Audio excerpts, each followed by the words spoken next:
Hi. Well, I Howdy. apologize. It's good to see you, It Joe. is I do excellent to apologize, apparently, as I did my wrap up for Sarah with that truly heartfelt presentation she just gave. I believe my mic is muted, so that's never a good thing. well, So, you know, all this technology was going to make things so much easier and be so foolproof. And it's just, I mean, it's great. It's brilliant. I mean, today we live in a world that's like completely science fiction. You and I can have this conversation. You can have this summit with people all over everywhere. And we all come together in a community, and it's brilliant. However, it's not foolproof. it And there's it always really something that isn't. can get in. Like, for example, what we haven't said is that a mere 2 minutes ago, I didn't have a computer. I didn't have a picture.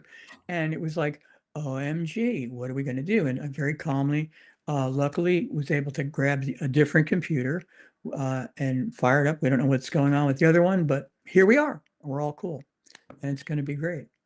I But thank agree you with for you. allowing me to So be here. I appreciate you giving people a little bit of a lens. What was the little bit of a flurry that was happening behind the scenes a Oh my couple of God. Yeah. minutes ago, and I thought, "Oh, there I go." Like you said, OMG, I just realized I didn't unmute the mic when I did that, but it's all good. So let's just start from the beginning. So Sure. And it's, for the go people ahead. who've just been listening, this is Reverend Joe George. He's a gifted medium, tarot reader, teacher with really over 3 decades of experience working in the metaphysical arts. Joe, you've studied, practiced, and taught tarot for what, over 30 years? And your work also includes pendulum dowsing. You do Reiki, you're a trance medium. Your path weaves together and it's grounded in Christianity and a lifelong exploration of the world with different religions and cultures. I mean, I literally could talk to you for hours once we get going, but you're really deeply immersed in the metaphysical practice. And I know that you've been affiliated with the United Metaphysical Churches for quite a long time. Your spiritual, so today I wanted to talk about spiritual ritual and ceremony and how that can support calm presence and nervous system regulation in everyday life. So it's just like we just talked about what we went through, and our nervous systems were just a little lit up. So it's like take a deep breath, talk a little slower. And I will say it's good to see you again. It's been more than a few hot minutes since last time we've talked. It has been a little bit too long, but it's interesting that we talk about, oh my God, stress, and all those feelings a lot of people are going through. Um, the examples this morning is the kind of thing you can run into, like, oh goodness, this isn't working. What am I going to do? And you're right. It's a certain amount of control that's required because if you don't do that, then the fight or flight response that we've gotten for survival kicks in and the heart rate goes and the stress goes up and it doesn't seem right and you're going around and it's getting and sometimes the answer is just very simply to say stop, take a deep breath, relax, and then actually maybe you can then see that the problem's not really that big. Do you know what I mean? Much like we just went through with the cameras and the audio and things like that. And how does that relate, that level, let's say, relate to the everyday person who is out there who's maybe confronted with all sorts of stress, whether you're the private personal caregiver for someone in your circle that is touched with a medical challenge, or maybe perhaps you're just too involved in watching what's going on globally, and that's disturbing you. All these different kinds of things that can affect you. It maybe you don't have an answer, and here we are going to try and give you one. For example, my background is geared toward tarot. And in tarot, there are a couple of different ways you can approach these kind of stresses. You can maybe reach out to the cards and connect and maybe find some insight, or if you don't want to do that, you don't really are, or you're not really linked in, let's say, to the idea of, well, I'm going to maybe get into that horrible, awful divination kind of thing. Well, you don't really have to do that divination kind of thing because I'm going to just grab the deck, pull it up, and I don't know what this card is. And we've never met or any of those kind of carnival things, but here we go. It's a picture, it's art. And this comes back to the visual medium. Art is there to help people. It teaches people, it calms you, it excites you. It is this incredible visual input. Do you follow what I mean? So, okay, we can do the cards and you could maybe learn what the King of Wands is about or and maybe use that input to try and resolve your issue and get yourself calmed so you can focus. Or maybe you can just look at the picture and use it as something of means to connect because of the meditative state that you can get into by looking at the different colors or the image and starting to question, like, what is this person doing? Is he comfortable? Is he what have you? And slow that nervous system down. Do you follow what I mean? And get it more under, not, I'm going to say under control, but that kind of sounds a little strict, maybe. Get it more calm, if you will. And that way you begin the process of being able to calmly go through life. And with facing the problem or the challenge really that you've been given. And then maybe you can remember that you were never given challenges we can't overcome. That's part of the deal of being here. So is it easy as a human being to think, oh my goodness, this is way too big? Yeah. Yeah, because we have a highly ingrained survival instinct, let's say. And so you're saying, wow, this is a threat. I can't survive. Do you follow what I mean? But maybe it's not such a big threat after all. Maybe we just need to get that calm going. Do you follow what I mean? And be able to say, oh, all right, this isn't that bad. I can deal with this. Do you follow what I mean? I do, and, I think ritual's one of those words that gets a bad rap sometimes. We're involved in very ordinary daily rituals that we don't see as rituals many times, such as, savoring that morning cup of coffee when you get up to start your Absolutely. day. I mean, that's absolutely a ritual. But many people have distanced themselves from ritual because of maybe rigid or harmful religious experiences in the past. How can someone reclaim ceremony in a way that feels more sovereign and safe and personally meaningful? We have to remember that, and I don't want to be politically incorrect or slam anybody's beliefs because everybody's allowed to have the beliefs they have, and it's important. If there is a supreme being, sorry, which we all agree there is, and if they are omnipotent and all-knowing and all-powerful, which they must be by definition, well, then it has to kind of fall logically that this entity must have the ability to communicate and reveal itself to each one of us in the way it makes most sense to each one of us. Do you follow? So it can be best understood. Otherwise, it wouldn't necessarily be a supreme being. Now, that follows to say everybody has within them the ability to connect and maybe take a step back from things that aren't working for them. Do you know what I mean? The first thing you might want to say is, well, this isn't working for me, and I need to um, do something about that. So maybe you can take back and stop and try and smell the flowers, so to speak. You know that that cup of coffee ritual is important to people. The way I deal with the world is much like that. I have an ordered, and this is a good thing, an ordered way I look at the day. I get up, I do certain things, and I proceed with my day. Now you would say, okay, you're just getting up and going to face the world. You're right.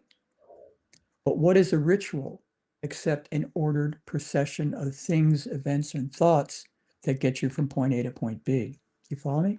So you Yes. may actually, even though you have a background that might be challenged by some negative effects, we'll say, You may actually have a ritual going right now and you don't even know it. Do you follow what I mean? So now maybe you can take the next step to saying, wow, I have a ritual and I really did control it because I got up this morning, I got downstairs, I picked up the paper, I put on the coffee, and I did that. Well, then maybe I can try breathing or open myself up to other inputs. Because again, like the control of the nervous system, it's not just about tarot and divination. It's about a broader sense of things that you're bringing to the world today and letting everybody see that can help you calm yourself and be better able to have a better life and deal with the crazy around us in a more effectual way. Or do you follow what I mean? Um, Yeah. among the different rituals you can have would be that coffee process, the morning process. It could be something as simple as across the religions saying your morning prayers. If you look at the various religions, all the big ones, and some of the little ones too, like native belief systems and things, there's some way of connecting with spirit at some point in the day to say, "Hey, thank you for all the great things I've got." Do you follow what I mean? So there's a ritual right there, and you can design that to be whatever makes the most sense to you. Do you know what I mean? That makes sense. I think a lot of times we get caught up in terminology, just as, you were talking about being politically correct with this supreme creator. I think that there's agreement, there's something out there, but everyone may have a different terminology out there. So when you talk about ritual, I know for me personally, years ago when people talked about your creating an altar um, for your with your different tools that you work with, sometimes with more ceremony type of rituals, I would struggle with it because I had some religious indoctrination from childhood with it. And as much as I loved the work and I believe there was meaning, there was something about that word altar that would just shift everything for me. And I will say, I had a friend who's changed the whole, she shifted everything for me. She's like, it's not an altar, it's a workbench. These are your tools on your workbench. And this is what Precisely. you're using for ceremony for whatever it is that you're bringing to either release or bring in. And it was just so fascinating to me when you can shift just one word, how that shifts everything. It's exactly what we're talking about. Because again, now this makes sense to you. Now, the person next door, that might not make sense to them. They may need the bells and the smells and the candles and the scents and all those things to connect. Great. That's awesome. Please do that. Do you know what I mean? Because that is what's going to make you feel warm and fuzzy at the end of the day. And it's kind of what it's all about. Being able to connect with spirit in a manner that makes you feel fulfilled.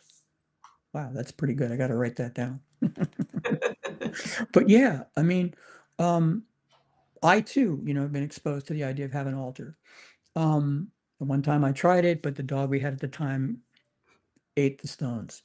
So that didn't work out. And maybe that was a message to me to think, maybe this isn't for you. Maybe you don't, maybe you need to spin it a different way and make a different tool bench or toolbox kind of thing. And so, it all works out. It's easy when the dog eats all the stones and things to go, oh, blah, blah, blah, blah, blah, and, turn your back on it. But maybe the answer really isn't don't turn your back on it, stop and go, okay, well, this didn't work. Let me try that. It's like Thomas Edison said, they had tried some amazing, like well over 100 ways to build a light bulb. And in an interview once, they were talking to him about that. And they said, wow, you did all this work to make the light bulb. He says, well, no, I only did one of those experiments to make a light bulb, which worked. I did 99 other ones that didn't work. Do you follow what I mean? So it wasn't about all the things they did. It was about facing up, oh, this didn't work, and trying the next thing and the next thing until you found the one that did. So you've talked about ritual in two different ways. You talked about smelling the flowers and how that's very calming, and then you pulled the card from the tarot deck, which I do want to go back to before we're done because when you pull a card has meaning. So I'm curious what your thoughts on that are. It's definitely intentional what comes out. But a lot of times, someone might be going out to an oracle deck or something like that for questions, answers to questions. How do you differentiate between when someone's using ritual for spiritual bypassing or they're using it more for common regulation? Well, I think in a way, they're the same thing. Do you follow what I mean? Because both of those things are going to help you move through the chaos that we call it chaos we find the modern world in. All these various inputs that come and overwhelm us. I mean, um, I think that truthfully, it's not just about the tarot, it's about the visual input and connecting because art is art and art moves us, if you follow what I mean. But now there are other cultures, traditions out there that may not use the Western idea of art. If you don't want to use tarot decks, oracle decks are perfectly fine. Why? Because that's what resonates to you. Do you follow what I mean? You don't have to use a tarot deck. You could use the oracle deck. You could use um, any sort of visual input, if you will, that you find comforting.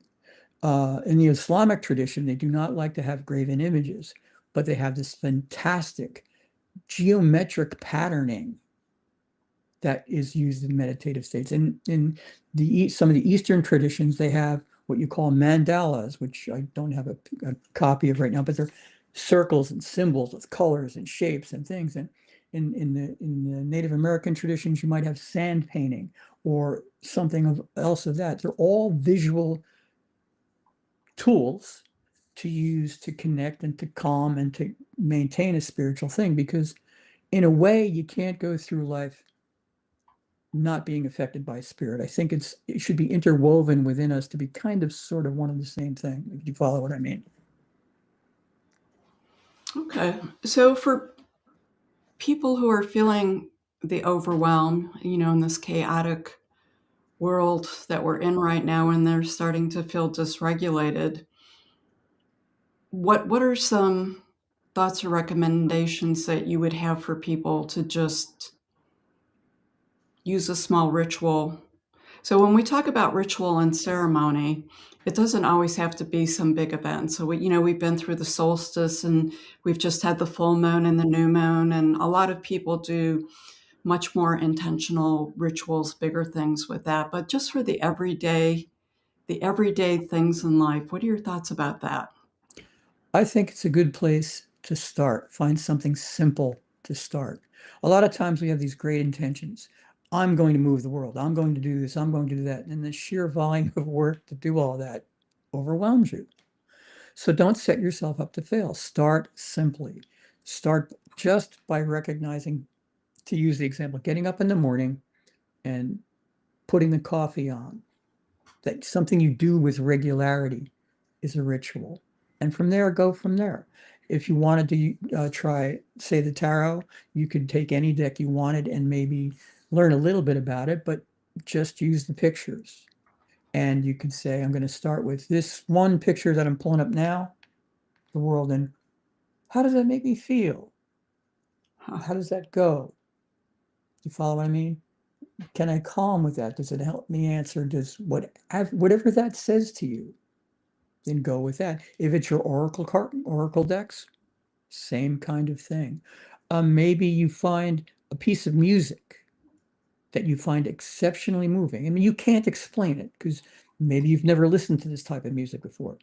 Go with that. Do you know what I mean? There are so many different small tools that you can use to basically start your day or start your time. It doesn't have to be the first thing in the morning. It could be any time of the day you find time for it. Um, Say you have a commute and maybe you take a public transportation and maybe you have time to sit down and just be, watch the world go by. Do you follow what I mean? There are all these opportunities that you say, I feel I need to change and I feel I need to grow and I want to feel better. And that seems insurmountable. So back away from that and just do something simple. Um, maybe you live near the park, and maybe you can take once a week, take 10 minutes to walk through the park or just sit there and watch the birds. Follow what I mean? Maybe you have the blessing to be near a shrine. You could go check out the shrine, just walk through it or be there. Do you follow what I mean? Maybe if you live near the beach, you could go to the beach and just watch the water for 35 seconds or a minute and a half or an hour, whatever you fall into.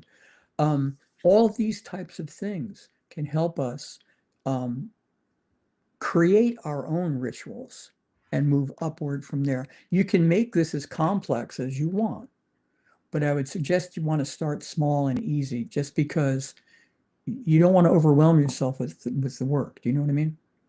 Right. So where do you think what role does intention play with rituals?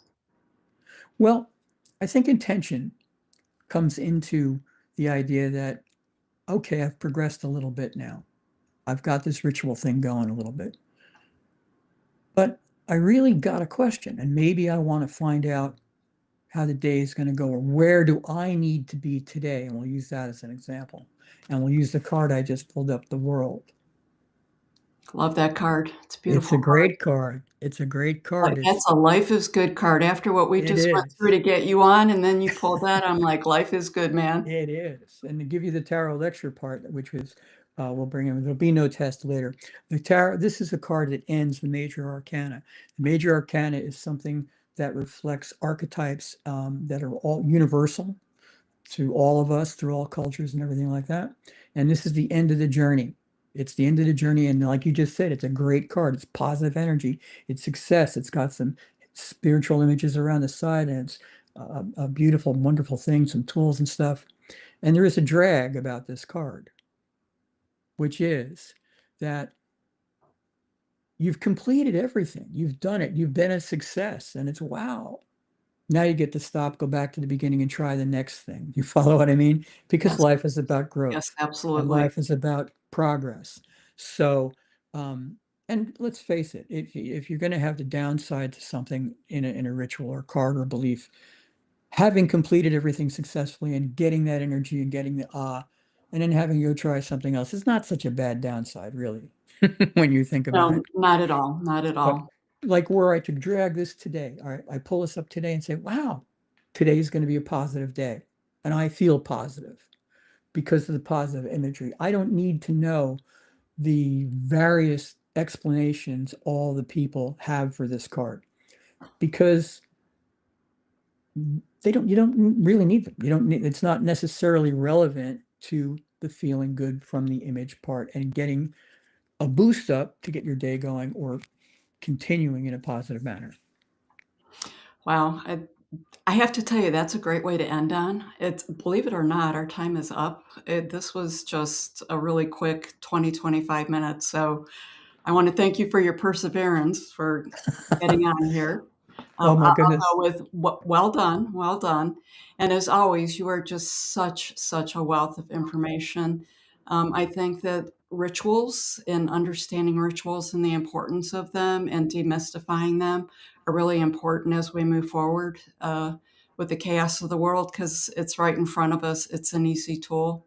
So much Thank gratitude, you so friends. thank you. And thank you so much for letting me be here. Thank you to all of you for tuning in and checking this all out. And it's going to be great. Thank you so much. Okay. Take care, Joe. Bye bye. Thank Oh, you. for people who want to connect, I'm so sorry. I'm so caught up in our conversation. So, for those of you out there who are listening, Joe is amazing. And if you would like to connect with him, you can email him at revjoeg@Comcast. So that is REVGOEG at Comcast.net. .net. Yes, and thank you very much for your website. Whether you can down to the speaker list, you can just click my name and there's a little button that speeds the whole process up Yeah, because Sandra does a absolutely. fabulous job. So thank you guys all very much for being here. Have a great summit, and I look forward to this just being great. Thanks. Okay. Bye. Bye bye.